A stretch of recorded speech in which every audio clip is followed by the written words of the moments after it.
देखिए, कल हम सीपीसी स्टार्ट की थी और सीपीसी में हमने थोड़ा सा प्रैक्टिकली देखने की कोशिश कर रहे हैं कि किस प्रकार से चलेंगे एक आउटलाइन, जिसके अकॉर्डिंग हम सीआरपीसी का एक परफॉर्मा दिमाग में सेट करके फिर उसके अकॉर्डिंग हम प्रोविजन वाइज पढ़ेंगे, है ना। क्योंकि सीपीसी में दिक्कत जो सबसे बड़ी है वो ये है कि जो सेक्शंस हैं और रूल्स हैं उनका कॉम्बिनेशन।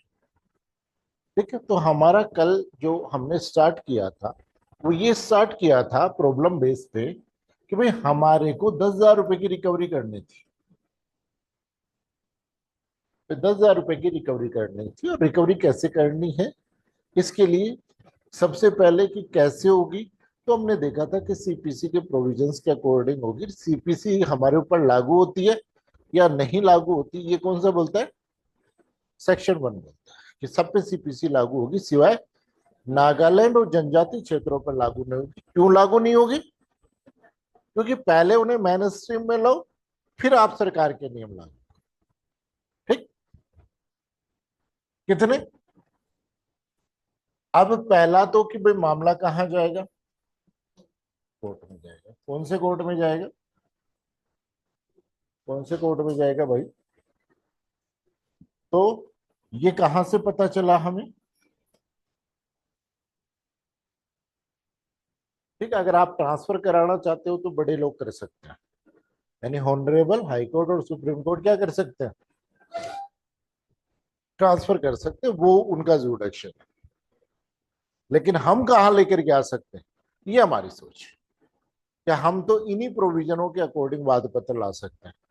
अगर मान लो ऑनरेबल सुप्रीम कोर्ट चाहिए राजस्थान का कोई भी मामला, दिल्ली में ट्रांसफर कर सकते हैं, चाहे दिल्ली में जुडिक्शन बनता हो या नहीं बनता हो। आगे बात समझ में? अगर राजस्थान ऑनरेबल राजस्थान हाईकोर्ट चाहिए तो वो भी मामले को ट्रांसफर कर सकते हैं पूरे राजस्थान में कहीं पर भी, चाहे जुडिक्शन बनता हो या नहीं बनता। वो ऑनरेबल की सोच है।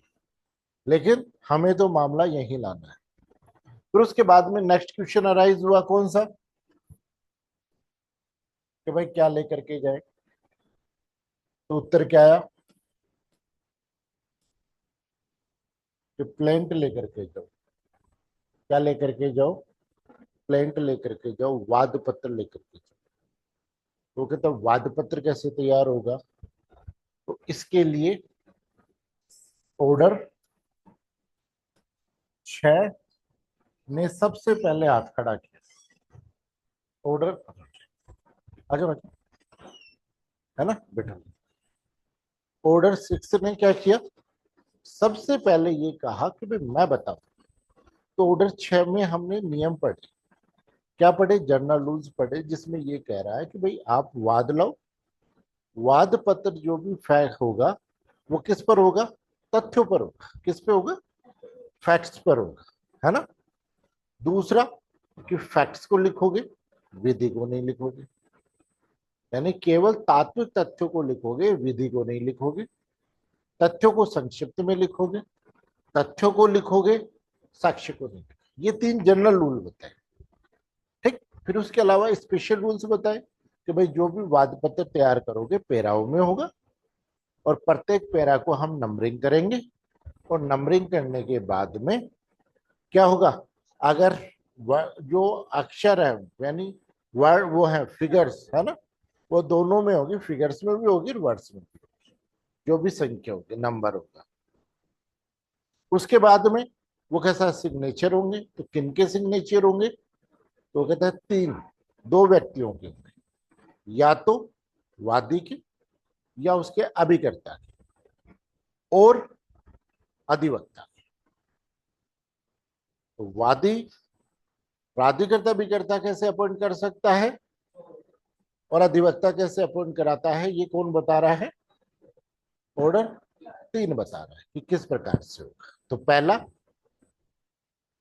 भाई ऑर्डर 3 में कि भाई जो भी प्राधिकर्ता अभिप्राता है वो कैसे पावर ऑफ अटॉर्नी से अपॉइंट होता है, और वो लिखित डॉक्यूमेंट से होता है जो साइन होना जरूरी है।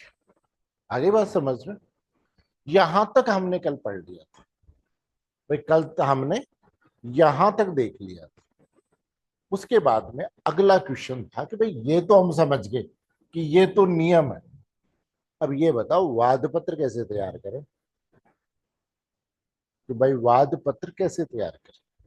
तो वाद पत्र की स्पेशलाइजेशन क्या है, ये तो पता चले कि हमारे को कि भाई वाद पत्र में क्या क्या होना चाहिए। तो देखिए सबसे पहले अगर आप वाद पत्र तैयार रहे हो तो सबसे ऊपर आता है क्या, न्यायालय का नाम, इन द कोर्ट ऑफ। ये न्यायालय का नाम कहां से आएगा, 6, 9 और 15 से लेके 20, ये तय करेगा कि कोर्ट का नाम, ऑर्डर कौन, सॉरी सेक्शन 6 है ना। फिर उसके बाद में दूसरा होता है वादी का नाम और वर्णन। फिर वादी का नाम और वर्णन, ठीक। फिर हमने पढ़ा वादी बच्चा भी हो सकता है। तो वादी अगर बच्चा है तो वादी के साथ में क्या आएगा, वाद मित्र की डिटेल के जरिए वाद मित्र। फिर वर्सेस प्रतिवादी का नाम और वर्ड, ठीक। प्रतिवादी में जब हम वाद पत्र तैयार कर रहे हैं तो प्रतिवादी अगर अवयस्क है तो वादार्थ संरक्षक का हम नाम नहीं लिखते, हम तो केवल उसके संरक्षक का नाम लिखते हैं। वादार्थ संरक्षक कौन होगा वो कोर्ट तय करता है, हम तय नहीं करते, ठीक। तो वादी अगर आइडेंटिफाई है तो डिटेल। फिर उसके बाद में हम लिखते हैं यहां पर कि हम वाद क्यों ला रहे हैं, वाद का सब्जेक्ट। जैसे हम ला रहे हैं क्या, रिकवरी सूट ऑफ मनी, है ना, धन की वसूली से संबंधित वाद। हम किस क्या ला रहे हैं, तो हम यहां लिख रहे हैं धन की वसूली से के बाबत,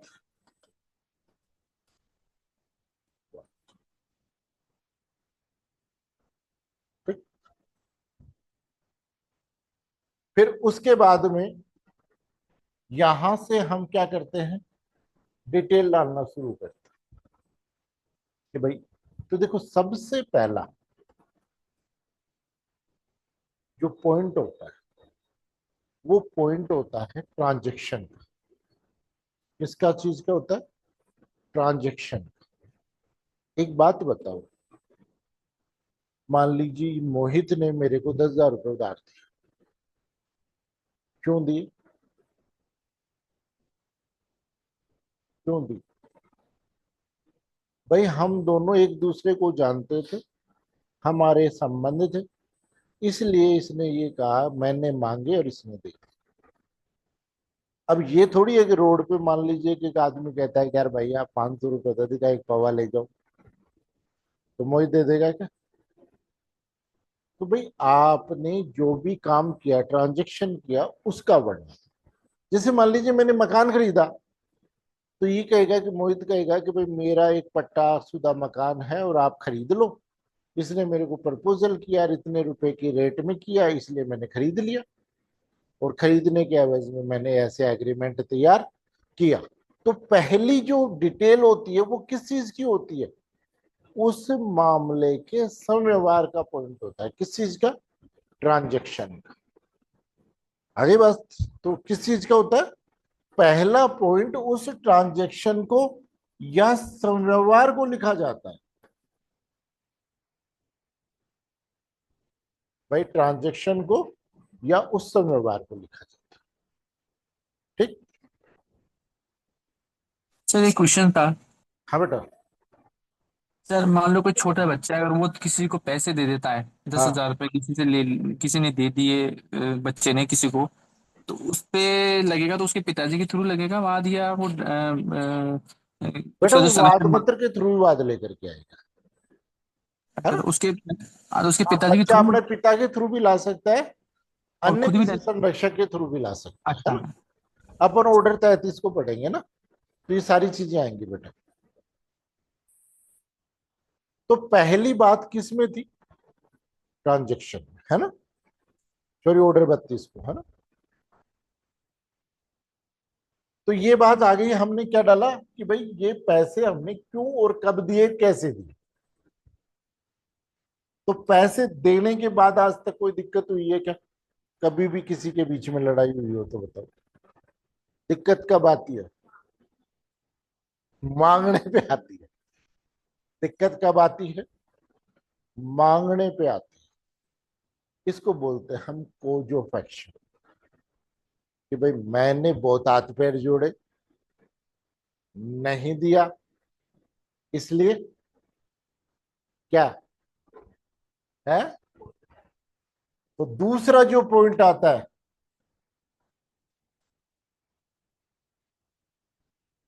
वाद का कारण आता है।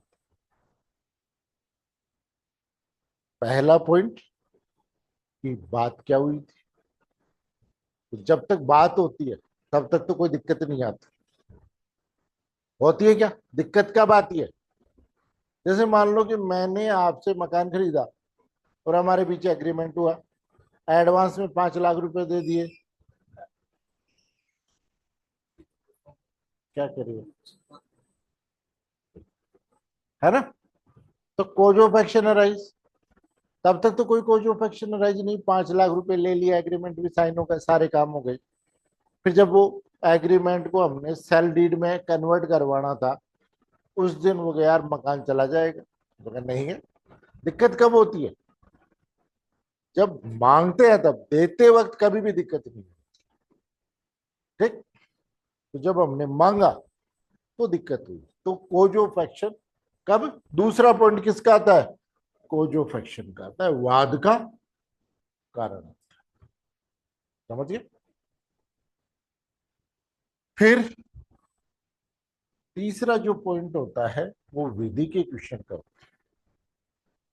तीसरा पॉइंट किसका होता है, अब इस बात को आप चाहे 10 पॉइंट में लिख दो, समयवार के 3 पॉइंट बना दो, कॉज ऑफ एक्शन के 3 पॉइंट बना दो, वो बात अलग है। लेकिन जो परफॉर्मा होता है वो परफॉर्मे को हम बात कर रहे हैं, है ना। उसके बाद तीसरा पॉइंट होता है जुडिक्शन का, कि मामला कोर्ट को क्या है, क्षेत्राधिकार, ठीक। चौथा, कि मामला लिमिटेशन। अब देखो, जो क्रिमिनल कोर्ट है, किसने खोले, किसने खोले, तनख्वाह कौन दे रही है, आगे बात समझ। और केस कौन कर रही है, सरकार। तो अब सरकार से कोर्ट पैसे लेगा क्या केस करने के, क्रिमिनल मामलों में। नहीं तो ये हो जाए कि हमारी बिल्ली हमें ही म्याऊं। भाई क्रिमिनल कोर्ट कौन एस्टेब्लिश किया है, सरकार ने। तनख्वाह कौन दे रही है, और फिर वही केस करे तो उससे पैसे लोगे क्या। लेकिन सिविल में आप सरकार थोड़ी हो, आप तनख्वाह थोड़ी दे रहे हो, आप बैठे थोड़ी हो,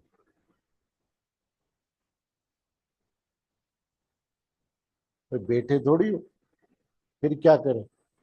तो इसलिए हर वाद का वैल्यूएशन होती है ना। और उस वैल्यूएशन के अकॉर्डिंग कोर्ट फीस दी जाती है। तो वाद का वैल्यूएशन और कोर्ट फीस, जो भी आपके किसमें सिलेबस में भी है, कि वाद की वैल्यूएशन और कोर्ट फीस। तो जब भी, अब हमारे वाद के वैल्यूएशन क्या है, 10,000 रुपए। तो वाद का मूल्य और साथ में कोर्ट फीस, वाद का मूल्य और कोर्ट फीस। और उसके बाद में छठा जो पॉइंट आता है वो आता है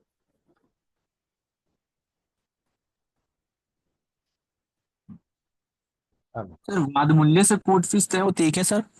हाँ बेटा। वाद मूल्य से कोर्ट फीस तय होती है क्या सर? हाँ, वाद मूल्य से तो फिरते होते है ना। ये हो गया अनुतोष। ठीक। उसके बाद में यहां पर क्या करने, हस्ताक्षर कौन करेगा, वादी या अभिकर्ता।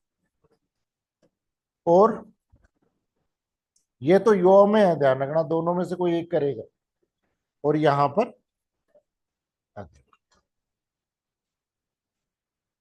और अगर कोई क्लाइंट समझदार है कि मैं मेरा करूंगा तो कर लो, मना ही नहीं। नहीं, जरूरी नहीं है कि अधिवक्ता को। ये हो गया क्या, हस्ताक्षर। इसके बाद में वेरिफिकेशन होता है जिसको हम बोलते हैं सत्यापन। सत्यापन में ये लिखा जाता है कि भाई ये जो पैरा बने, हमने कितने पैरा बने, 6। इनमें से कौन सा तो आपके पर्सनल नॉलेज से और कौन सा अधिवक्ता की राय के अनुसार आप सही मानते हो, उसकी वेरिफिकेशन। और फिर उसके बाद में नीचे सिग्नेचर यहां। अगली बात, उसके बाद में इसके साथ में क्या लगता है, शपथ पत्र। अरे बस,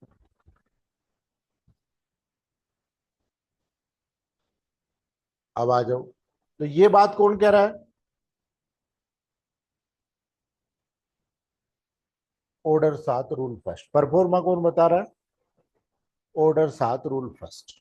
इसने ये परफॉर्मा बताया।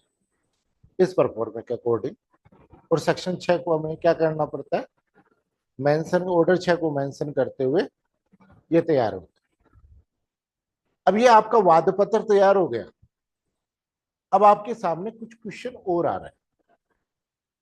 पहला क्वेश्चन ये आ रहा है, यार ये तो मैं अकेला था, अगर हम दो जनों ने पैसे दिए तो क्या हम अलग अलग जाते क्या, या मैंने तो एक आदमी को पैसे दिए, अगर एक से अधिक आदमियों को देता तो। वो कहा भाई साहब, जहां पर एक ही ट्रांजेक्शन में पैसे दिए गए हैं, एक ही रिलीफ मांग रहे हो आप, वहां पर आप जितने भी आदमी एक साथ आ जाओ, अलग अलग जाने की जरूरत नहीं है। तो पक्षकारों को जोड़ने की बात कौन कर रहा है, ऑर्डर एक। कौन कर रहा है ये बात, ऑर्डर एक। चलो फिर आपका अगला क्वेश्चन हो गया, यार मेरा कोज ऑफ एक्शन इसके विरुद्ध एक ही था, भाई 10,000 रुपये मांगने थे। अगर इससे ज्यादा होता तो मान लो मैंने पैसे मांगे, मेरे को पीट भी दिया,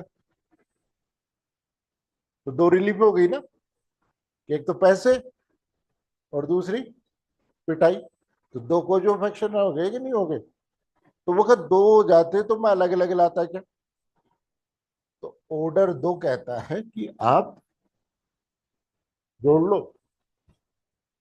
नहीं लेकिन असुविधा नहीं होनी चाहिए। अगर कोर्ट को असुविधा होगी तो कोर्ट अलग अलग कर। फिर वो अगर मैं एक ही रिलीफ मांग रहा हूं, मैं अगर एक से अधिक रिलीफ मांगू तो जी मांग लो, है कौन मना कर रहा है, लेकिन परमिशन कौन दे रहा है, ऑर्डर।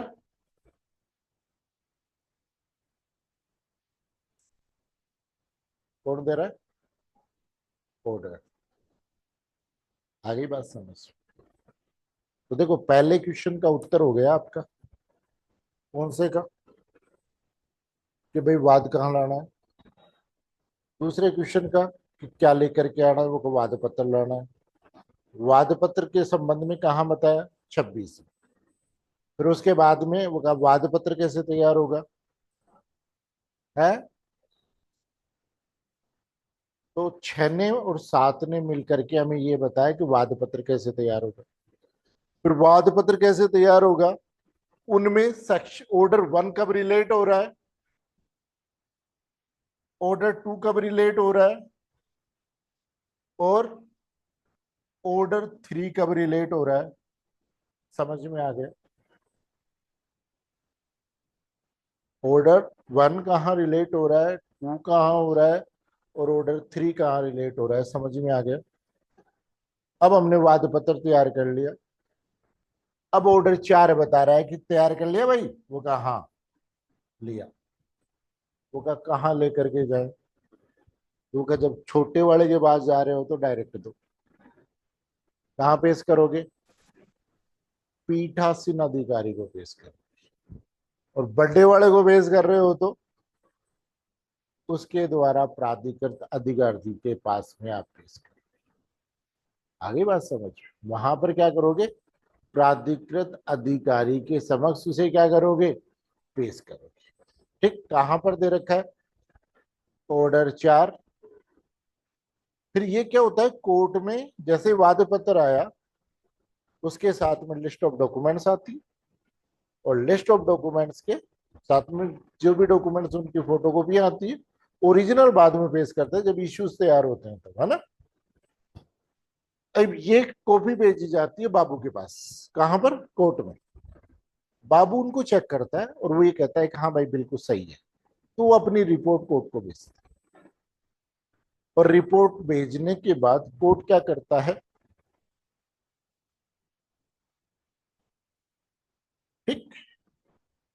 अब देखो उस रिपोर्ट में क्या क्या आ सकता है, आगे बात समझ, उस रिपोर्ट में क्या क्या आ सकता है। बाबू रिपोर्ट कर दे कि साहब मामला हमारे जुडिक्शन का नहीं, हमारे क्षेत्राधिकार का नहीं, तो ऑर्डर 7 रूल 10 कोर्ट उसे वापस लौटा दे और उसे ये कह देगा कि भाई जो भी है जुडिक्शन का कोर्ट वहां ले जाओ। रिपोर्ट पे ये लिख देगा कि भाई मेरे को इस तारीख को पेश किया था और ये तारीख को मैं वापस लौटा रहा हूं, जिससे वो पीरियड आपको किसके लिए मिल जाएगा, लिमिटेशन के लिए, कि भाई गलत कोर्ट में आपने प्रोसीडिंग कर दी तो वो लिमिटेशन में एक्सक्लूड हो जाता है। ये लिख करके आपको लौटा देगा, कहां पर, order 7 rule 11, sorry order 7 rule 10। दूसरा, या तो बाबू ऑब्जेक्शन कर दे या सामने वाला वकील ऑब्जेक्शन कर दे कि साहब ये मामला चलने लायक ही नहीं, क्योंकि कोज ऑफ एक्शन ही नहीं बढ़ना। पहला तो कि भाई कोज ऑफ एक्शन नहीं बढ़ना, दूसरा है कि जो एक्शन बन रहा है वो विधि द्वारा प्रतिष्ठित है, वाद की वैल्यूएशन सही नहीं की गई है, वैल्यूएशन सही करने के बाद में टाइम देने के बाद भी वैल्यूएशन ठीक नहीं की गई, कोर्ट फीस कम है, कहने के बाद भी कोर्ट फीस जमा नहीं कराई गई, वाद पत्र 2 प्रतियों में नहीं है। अगर ऐसी पोजीशन है तो कोर्ट क्या करेगा, खारिज कर देगा। अगर इसमें जुडिक्शन नहीं है तो लौटा देगा। और ऑर्डर 7 रूल 11 में अगर मामला नहीं बनता है, वो जो एक्शन नहीं बनता है, मामला मामला विधि द्वारा प्रतिष्ठित है, आगे बात समझ में, वैल्यूएशन ठीक नहीं है, कोर्ट फीस पूरी नहीं है, 2 प्रतियों में नहीं है, तो कोर्ट क्या करेगा, खारिज कर दे। आगे बात समझ, या जहां पर कोर्ट ने एक्सेप्ट भी कर लिया लेकिन 14 दिन में आपको क्या करना होता है, तलबाना पेश करना होता है, 7 दिन में, अब तो 7 दिन कर दिया, 7 दिन में आपको क्या होता है, सम्मन के लिए तलबाना पेश करना होता है, और वो अगर पेश नहीं किया है तो कोर्ट आपके वाद को खारिज करती है।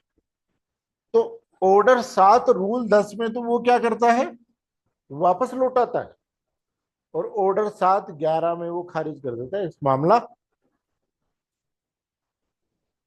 अदरवाइज ऑर्डर 7 रूल 9 में मामले को क्या करता है, एक्सेप्ट। ऑर्डर 7 रूल 9 में मामले को, जो वाद पत्र आपने कोर्ट में पेश किया है, उसको कोर्ट क्या करता है, एक्सेप्ट करता है, स्वीकार करता है। ये स्टोरी तो किसकी हो गई? वादी। वादी ने अपना वाद पत्र, अब टेंशन किसकी? कोर्ट की। प्रतिवादी की नहीं, अब टेंशन है कोर्ट की। अब टेंशन किसकी है? कोर्ट की। ये बातें समझ में आई? ठीक है, इस पे ज्यादा डीपली मत जाना। विधि के प्रोविजंस में केवल एक स्टोरी की तरह ऊपर ऊपर रखना है इसको, कि हम केवल एक प्रोसीजर को देख रहे हैं, हम पढ़ नहीं रहे, केवल एक आउटलाइन तैयार कर रहे हैं कि हमारे को प्रोविजंस कहाँ कहाँ से कनेक्ट होंगे। जब हम पूरा पढ़ेंगे तब केवल एक परफॉर्मा बना रहा हूं, जिससे आपके दिमाग में ये हो जाए कि सीपीसी टफ नहीं है। सीपीसी से इजी कोई सब्जेक्ट है ही नहीं।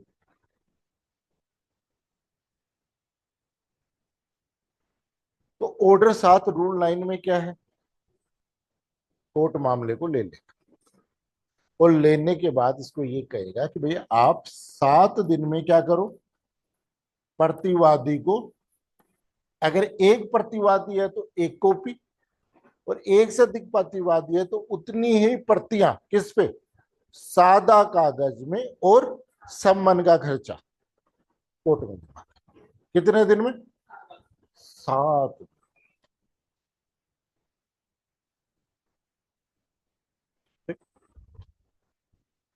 अब ये सब जमा हो गया भाई साहब। अब रेस्पॉन्सिबिलिटी किसकी आ गई? कोर्ट की आ गई। कि कोर्ट क्या करेगा? प्रतिवादी को सम्मन इशू करेगा। ठीक। कितने दिन में? जिस दिन वाद पत्र संस्थित हुआ है, पेश हुआ है, उस दिन। संस्थित कब माना जाता है? जिस दिन सिविल वाद के मामले में दर्ज हो जाता है। यानी ऑर्डर 7 रूल 9 में जब कोई कमी नहीं है, कोर्ट ने उसे क्या कर लिया? एक्सेप्ट कर लिया, तो वो अपने रजिस्टर में चढ़ाता है। उस दिन माना जाता है कि मामला रजिस्टर्ड या दर्ज हो गया। समझ गए? इस दिन से कितने दिन में? 30 दिन में प्रतिवादी को क्या करो? सम्मन के तामील करो। ये 30 दिन बात के को, भीतर भीतर। हाँ, कौन कह रहा है? कौन सा सेक्शन कह रहा है? सेक्शन 27। ये बात कौन कह रहा है? सेक्शन 27। 30 दिन में कर क्या कराओ? वो का सम्मन निकाला जाएगा। किस चीज के लिए? भाई सम्मन कैसे निकाला जाएगा? तो 2 बातों के लिए निकाला जाता है। कई बार पूछ लेते हैं कि सम्मन का किस ऑब्जेक्ट या उद्देश्य से जारी किया जाता है। ठीक।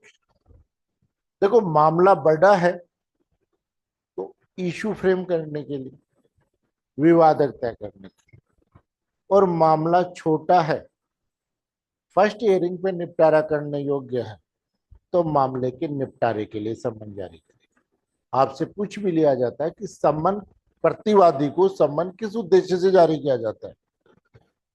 तो 2 उद्देश्यों से जारी किया जाता है, या तो इश्यूज फ्रेम करने के लिए, या मामले को फाइनली डिसाइड करने के लिए, अंतिम रूप से निपटारा करने के लिए 2 उद्देश्यों के लिए जारी किया जाता है।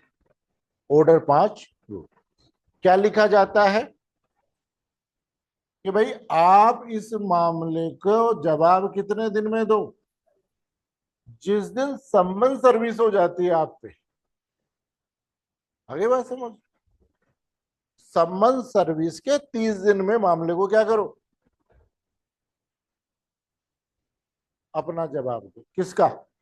वाद पत्र का। और साथ में वो जो सैंपल कॉपी दी थी वो अटैच कर देते हैं, वो का पढ़ ले और 30 दिन में उत्तर देना है। जैसे आपको कहते नहीं है कि पढ़ लो, 2 घंटे में उत्तर देना है, तो यहां पर पढ़ लो, 30 दिन में उत्तर देना है, रिटर्न स्टेटमेंट पेश करना। लेकिन कोर्ट इस लिमिटेशन को बढ़ा सकता है, जो मैक्सिमम कितनी होगी? 90 दिन मैक्सिमम है। 30 दिन इस 90 दिन में इंक्लूड है, एक्सक्लूडिंग। है क्या? 30+60, 30+90 नहीं है। जो शुरू के 30 दिन है वो इसमें क्या है, इंक्लूड। अरे बात समझ। 22 में है ना सर सेक्शन में? क्या? ये अपने संबंध जो जारी करता है वो सेक्शन 22 में जारी करता है ना? 22 में कैसे जमनगारी है बेटा? बेटा अच्छा सर, वो थोड़ा कंफ्यूजन था। बेटा अभी सेक्शनों पे मत जाओ आप, है ना। प्रोविजंस पे मत जाओ, केवल अभी आउटलाइन पे रहो आप, कि क्या होता है और ये सेक्शन और ये कैसे कॉम्बिनेशन में है वो देखो, केवल आउटलाइन पे रहो, है ना। मैंने आप ही को कह रखा है भाई पेन चलाने की जरूरत नहीं है, केवल आप सुनो और इसको सीखो। जितना दिमाग में रहेगा वो फिर हम क्या कर रहे हैं, हम तो केवल आउटलाइन तैयार कर रहे हैं। भरेंगे तो बाद में, क्योंकि हमारे को कम से कम 45 से 50 नंबर चाहिए अगर सिलेक्शन लेना है तो। और आउटलाइन के बाद में भरेंगे तभी 45 से 50 नंबर आएंगे। नहीं, लेकिन जब तक हम कॉन्फिडेंस में नहीं आएंगे कि हाँ यार सीपीसी टफ नहीं है, तब तक तो ये आउटलाइन केवल इस चीज के लिए है कि आप कम से कम इस कॉन्फिडेंस में आ जाओ, यार सीपीसी टफ नहीं।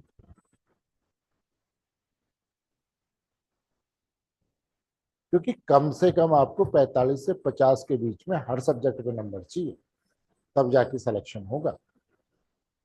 चाहिए इस वैकेंसी में मान लो 12 की में, या दूसरी जो जेएलओ की बड़ी वैकेंसी आ रही है उसमें मान लो,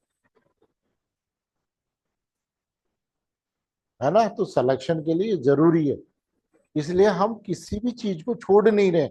ये तो क्या है कि एक बूस्टअप है कि हम कॉन्फिडेंस में आ जाएं कि हमें सीपीसी आती है और हम सीपीसी को कर सकते हैं। यानी सीपीसी के 25 क्वेश्चन आएंगे, 25 क्या 75 क्वेश्चन आएंगे, 75 क्वेश्चन आएंगे, और हमारे एक क्वेश्चन गलत नहीं।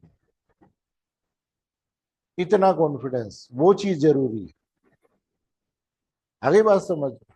इसलिए तो पहले हमें अपने आप पे भरोसा पैदा करना होता है, क्योंकि आदमी जीतता कब है, जब आपको आप पे भरोसा हो। और जिस दिन आपने ये कहा यार मेरा होगा कि नहीं, उस दिन मान लो आपकी आधी ताकत हो गई। जब आपको आप पे भरोसा नहीं है तो फिर आरपीएससी हाईकोर्ट कहां से भरोसा करेंगे। अगर आपको आप पे भरोसा है तो जीतोगे भी तब, अदरवाइज कोई चांस नहीं। तो इसलिए हम वो भरोसा पैदा कर रहे हैं कि भाई कम से कम एक सीपीसी की गाइडलाइन से इतना विश्वास आ जाए कि सीपीसी आती है, कर ले, टफ नहीं।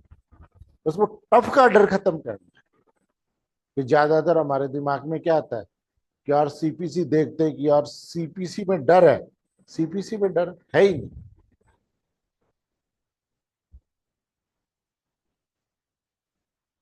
तो देखो कहाँ था, 30 दिन और 90 दिन, है ना।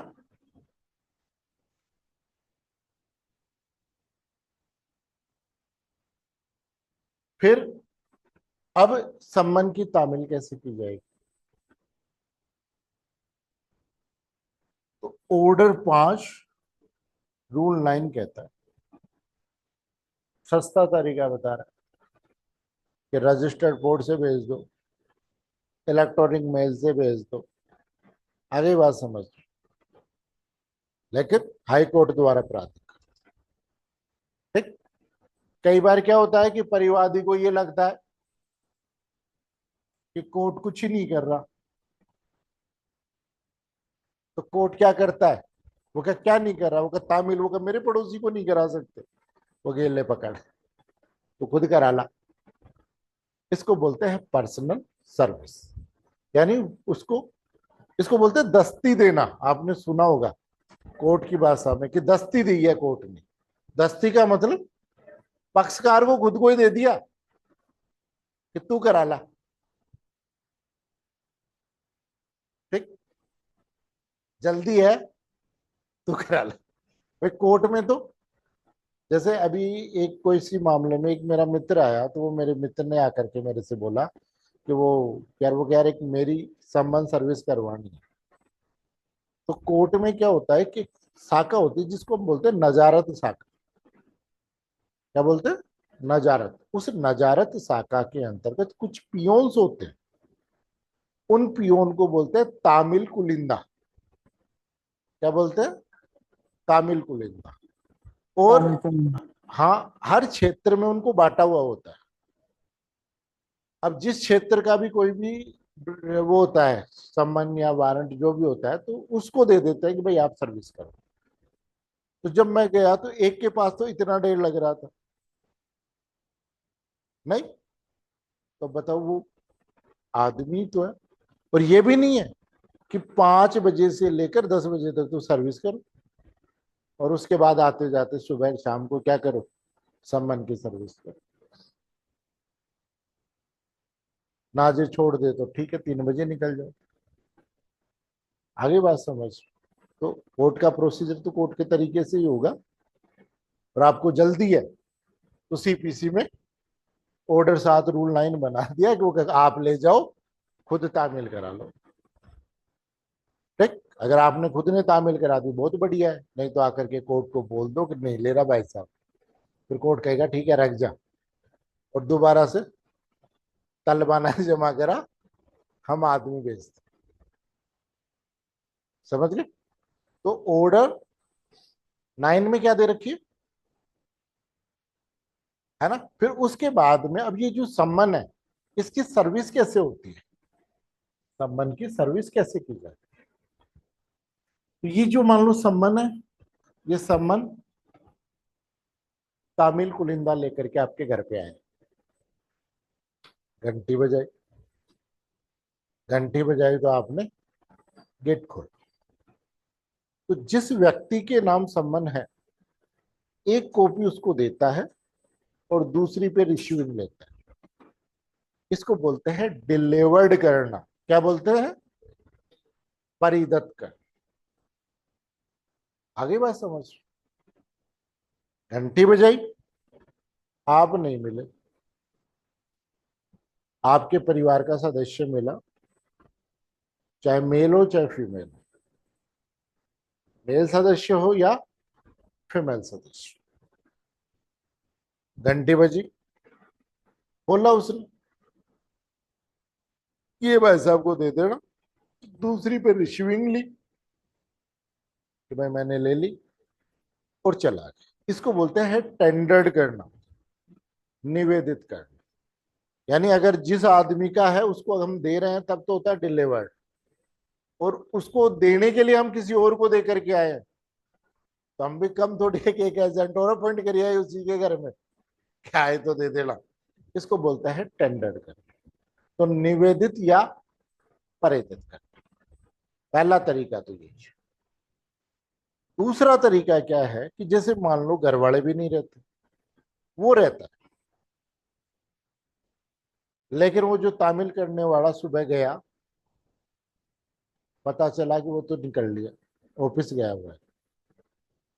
फिर वो जाते वक्त गया शाम को, तो भी नहीं आया। दूसरे दिन सुबह जाए, वो मिल ही नहीं रहा। लेकिन पड़ोसियों को पूछा, वो कि भाई साहब यही रहता है, रात को भी लाइट जल रही थी। अब वो रात को थोड़ी आए 11 बजे घंटे में जाने। तो आदमी तो है लेकिन मिल नहीं रहा। दूसरी कंडीशन वो नहीं लूंगा, होगा कोर्ट का, होगा कोर्ट का है तो नहीं लूंगा मैं तो वो क्या करेगा? ऑर्डर 5 रूल 17 उसके घर के बाहर चिपका देगा। कब? या तो ले नहीं रहा है, या वहां पर है लेकिन मिल नहीं रहा है, भागा नहीं है, केवल दोनों का आमना सामना नहीं। आगे बात समझ। जैसे मान लो आपकी नौकरी लग गई, बाहर पोस्टिंग है, तो सुबह जल्दी निकल लिए और रात को लेट तक आप आ रहे हो। कई होते हैं जो दिल्ली अप डाउन करते हैं, नहीं, तो वो आदमी मिलेगा कहां से? तो उसके घर के बाहर चिपका देते, और जो दूसरी है उस पर रिपोर्ट कर देते हैं कि भाई वो आदमी रह तो रहा था लेकिन मिला नहीं बार बार जाने पर भी, या वो आदमी रह रहा था लेने से मना कर दिया इसलिए उसके घर के बाहर चिपका दिया, और दो पड़ोसियों से साइन करवा लेते हैं। किस लिए? चिपकाने का नहीं, इस बात का घर आइडेंटिफाई करने का कि ये घर उसी का है जिसके घर के बाहर हमने क्या किया है, चिपका है। आगे बात समझ, तो पहला होता है उसको बोलते हैं हम पर्सनल तामील। क्या बोलते हैं? व्यक्तिगत तामील, पर्सनल सर्विस या व्यक्तिगत, जो घर वालों को दे करके। और दूसरा होता है क्या करके, इश्तिहार या चिपका करके, है ना, चस्पा करके। अब दो तरीके तो आपको आ गए, और तीसरा तरीका, मान लो वो गया, पता चला कि भाई साहब तो है खराब, भाई साहब तो,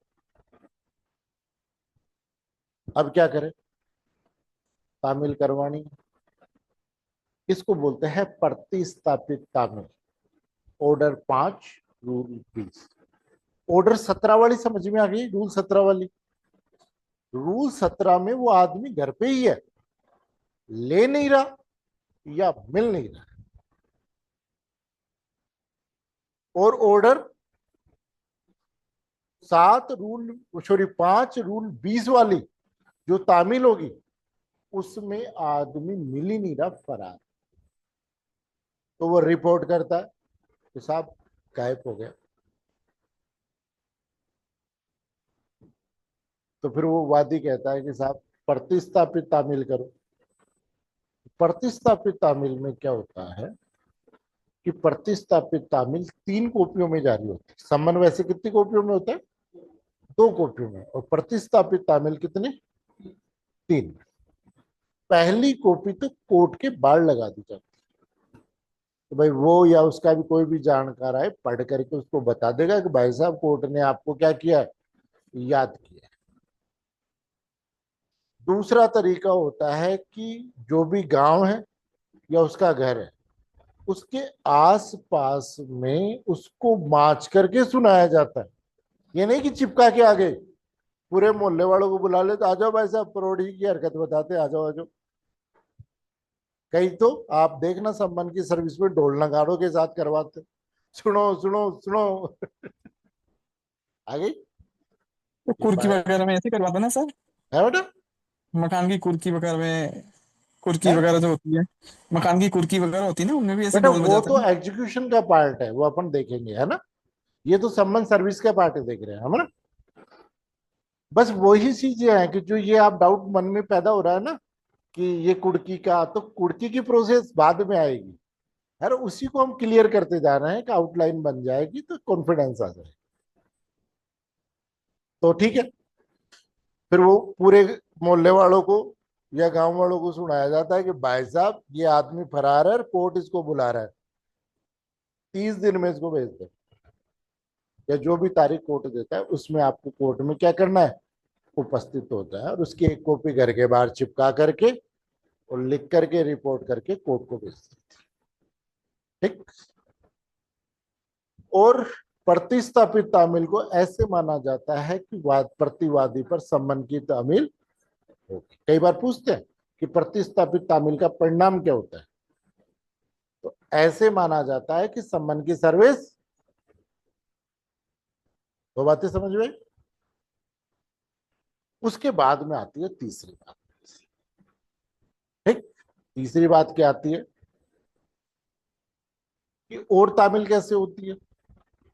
तो और तामील ऐसे मान लो सैनिक है, उसके कमांडिंग ऑफिसर को भेज देंगे, है ना।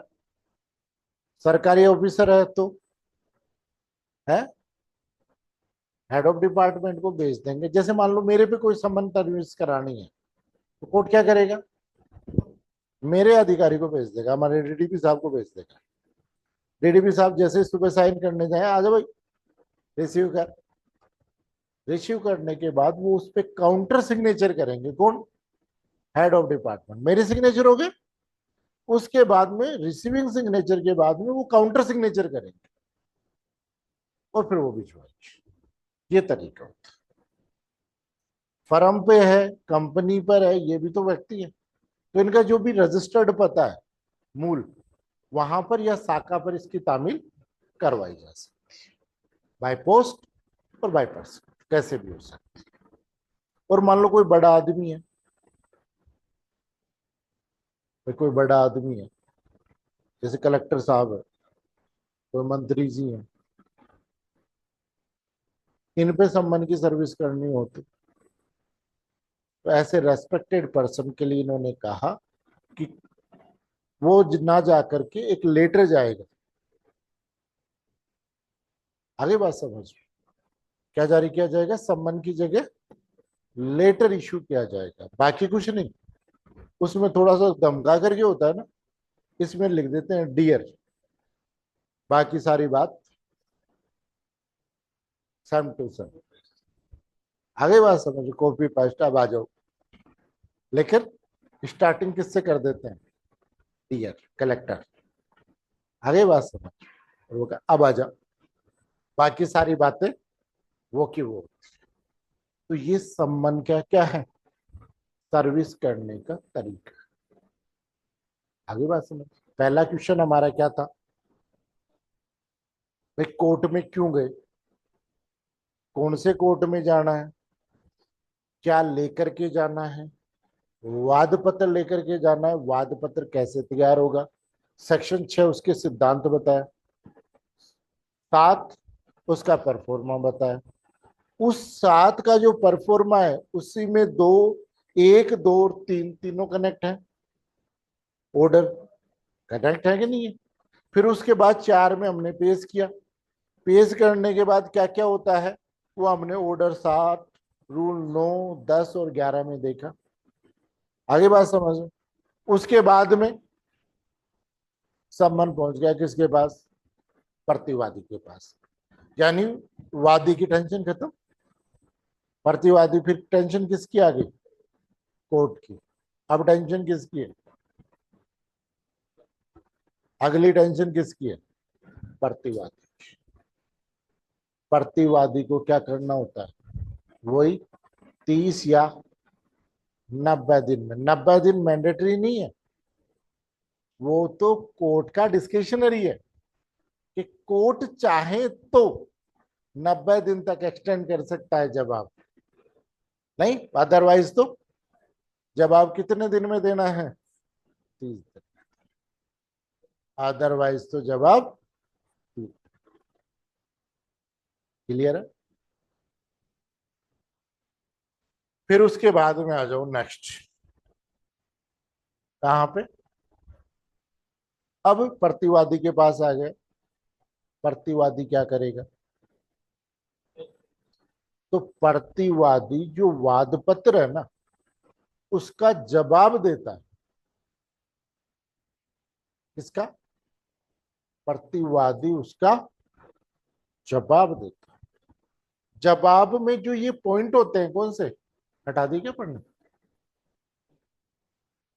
हाँ ये है ना, ये होते हैं ना, इनका जवाब देता है और जवाब में ये लिखता है कि सही है या गलत है। नहीं, जैसे पहले व्यवहार में ये लिखा कि भाई मेरा पड़ोसी है, जानकार है, मैंने 10,000 रुपये उधार दिए, इसने मांगे, तो यहां लिखता है कि ये हमारे को क्या है, आंशिक रूप से स्वीकार है, ये हमारा पड़ोसी है, ये बिल्कुल सही है, 10 साल से जानते हैं, बिल्कुल सही है, लेकिन ये रुपये टके दिए थे, मैंने मांगे थे, ये बात गलत है। दूसरा, वो कहता है ये असत्य है, क्योंकि जब रुपये नहीं लिए तो ये मांगेगा क्या, और वो कहे ये 3 बातें क्या, भाई विधिक है, इनका जवाब देना आवश्यक नहीं, ये तो सही है। फिर बात करते हैं अनुतोष की, कई बार क्षेत्राधिकार पर ऑब्जेक्शन कर सकता है, लिमिटेशन पे भी ऑब्जेक्शन कर सकता है। अनुतोष पे वो कैसा, पैसे दिए ही नहीं तो मांगेगा क्या, तो बात खारिज करो। दूसरा ये भी कह सकता है कि साहब ये क्या देगा, मैंने इसको 50,000 रुपए दिए थे, आज तक नहीं लौटाए, मेरी 3 प्रेस खराब कर दी ले जा करके, उनको आज तक वापस नहीं लौटाया, वो पैसे दिलाए जा। इसको बोलते हैं हम काउंटर क्लेम। यानी ये क्या पैसे देगा, पैसे तो मैंने दिए, 3 बार तो घर से प्रेस ले जाकर के खराब करा दी, जिसके 1,000 रुपए लग गए। नहीं, एक बार कूलर लेकर के गया था, वो आज तक नहीं लौटा है, बहुत दिलाओ इससे। इसको बोलते हैं हम काउंटर क्लेम, कि भाई हम उसके दावे को स्वीकार नहीं कर रहे, क्या कर रहे हैं, नया दावा कर रहे हैं। इसको बोलते हैं counter claim. Order 8 rule 6 first 6A में, है ना। कई बार क्या होता है कि वाद पत्र किसका है, 10,000 रुपए, और आप ये कहते हो कि साहब मैं भी इसके 8,000 रुपये मांग, है ना। तो एक काम करो, ये 10,000 रुपये में से 8,000 रुपये काट के मैं 2,000 रुपये दे दूं। समझ, यानी वादी की मांग कितनी थी, 10,000। तो 10,000 रुपये में आपने क्या किया, पहले क्या मांगा, उसके दावे को स्वीकार किया। तो 10,000 रुपये में से ठीक है, मैं भी इसके 8,000 रुपये मांगता हूं, 2,000 रुपये दे दूं। तो यानी वादी के दावे को स्वीकार, वहां हमने वादी के दावे को स्वीकार नहीं किया, किसमें, काउंटर क्लेम में। समझ में आ रहा है, दोनों में एक होता है सेट ऑफ और एक होता है काउंटर क्लेम। काउंटर क्लेम में हम उसको क्या नहीं कर रहे, उसके दावे को स्वीकार नहीं कर रहे, हम तो कह रहे हैं कि कहेंगे मांगता है, मैं मांगता हूं। लेकिन यहां सेट ऑफ का कहीं भी पूछे तो ध्यान रखना, सेट ऑफ में मुजरा कब करोगे, किससे करोगे, कि पहले उसके दावे को स्वीकार करोगे और उसमें से जो प्रतिवादी मांगता है उस रकम को सेट ऑफ करने के लिए कहा जाता है कि साहब वो 8,000 रुपये भी इसमें सेट ऑफ किया। तो दोनों का अंतर समझ में आ रहा है। काउंटर क्लेम में क्या नहीं होता, और यहां पर ये केवल धन के मामले में ही होता है। फिर पैसों का एडजस्टमेंट ही तो होगा, चीजों का थोड़ी होगा। मान लो मैं मकान की रिकवरी सूट ला रहा हूँ, वो और आप ये कह रहे हो कि साहब वो हमारी दुकान थी उसको एडजस्ट करो। चीज के बदले चीज एडजस्ट, पैसों के बदले ही तो चीज एडजस्ट होती है। इसको बोलते हैं काउंटर सेट ऑफ, और दूसरा काउंटर क्लेम। तो दिमाग में एक चीज ध्यान रखना, हम डिटेल से पढ़ेंगे, लेकिन समझने के लिए बता रहा हूं कि सेट ऑफ में क्या होता है, पहले हम उसके दावे को स्वीकार करते हैं, उसके दावे को कम करने के लिए या समाप्त करने के लिए हम धन की एक निश्चित मांग करते हैं, इसको बोलते हैं सेट ऑफ। और उसके दावे को अस्वीकार करके हम हमारा नया दावा अपेक्स करते हैं, इसको बोलते हैं हम काउंटर क्लेम। दोनों का अंतर समझ में आ गया, ये धन के मामले में होता है, वो किसी भी मामले में हो सकता है। ठीक, फिर वही प्रतिवादी ऋण के सिग्नेचर नीचे, और वो किसके, अब प्रतिवादी ने अपना क्या कर लिया, रिटर्न स्टेटमेंट तैयार कर लिया। समझ में आ गया ना, रिटर्न स्टेटमेंट में क्या होता है, इनका जवाब ही होता है, अलग से कोई बात नहीं। और अगर आप दावा या कोई काउंटर क्लेम वो छोरी सेट ऑफ कर रहे हो, तो उसके बाद में जो अनुतोष है ना, उसकी जगह लिखा जाता है। अगर आप कुछ नहीं मांग रहे तो केवल इतना कहते हो कि वादी का वाद क्या है, खारिज किया जाना चाहिए, और इससे मेरे को वाद का क्या दिलाना चाहिए, खर्चा दिलाना चाहिए। बस 2 रिलीफ मांग। आप काउंटर क्लेम भी कर सकते हो और सेट ऑफ के लिए भी कर सकते हो। समझ में आ गया। अब ये भी तैयार कर लिया, ये तैयार करने के बाद कोर्ट जो तारीख देता है उस तारीख को दोनों पक्षकारों को कोर्ट में पेश होना होता है। इस संबंध में कोर्ट क्या करता है, एक तारीख देता है। तारीख में क्या करता है, वो करीब 2-2.5 महीने की देता है। जिस दिन कोर्ट संस्थित हुआ है उसके 2-2.5 महीने की। 30 दिन तो कौन सा, संबंध तामील कराने की, और 30 दिन जवाब पेश करने के, 10-15 दिन और हो सकता है संबंध सर्विस में हो जाए, तो 2-2.5 महीने की तारीख देता है कि इस तारीख तक आप अपना जवाब लेकर के कोर्ट में आ जाए। तो प्रतिवादी ने भी क्या किया, अपना जवाब तैयार कर लिया। जवाब कैसे तैयार होता है समझ में आ गया कि भाई जिस तरीके से जवाब तैयार होता है, इसने अपना जवाब तैयार कर लिया। अब इनको कहाँ आना है, नेक्स्ट तारीख को कोर्ट।